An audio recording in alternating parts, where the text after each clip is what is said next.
Hello friends, आज मी आलो आहे नागनाथ डोंगराजे यांच्या शेतामध्ये सलगरमध्ये. तर यांनी कांदा काढत आहे. तर मी आता कांदा बघितलो आहे, तर खूप मोठं कांदा झालेले आहे. तर ह्याच्या पाठीमागचं रहस्य काय आहे आपण थोडं जाणून घेऊया. नमस्कार नागेशणा. नमस्कार. तर तुम्ही एवढं मोठं कांदा काढण्यासाठी काय काय वापरलं? पेरलं आहे का लावलेले आहेत?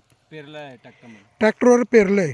बापरे, एका एकराला किती पाकिट काढू शकतो आपण? 180 पाकिट 180 एका एकरामध्ये. बी बी आहे. कोणतं बी आहे ते? हे पंचंग पाकिट आहे. पंचगंगा आहे. हां. फक्त पेरल्यानंतर काय खत वगैरे टाकायचं का? हां, नंतर 1.5 महिन्यानंतर दीड महिन्यानंतर कोणतं खत टाकायचं? मादान कंपनी 24-24 प्लॅन्टो एक प्लॅन्टो एक पाकिट आणि माधन कंपनी 24-24 हे खत टाकायचं. तर हे खत टाकल्यानंतर अशा पद्धतीने कांदा येतात का? हां. अरे बापरे, खूप चांगला आलेले आहेत. तर एकरी 185 180 पाकिट 180 पाकिट एका एकरामध्ये यांनी पिकं म्हणजे कांदा काढतात. तर बघू शकता तर कांदा किती मोठा आहे.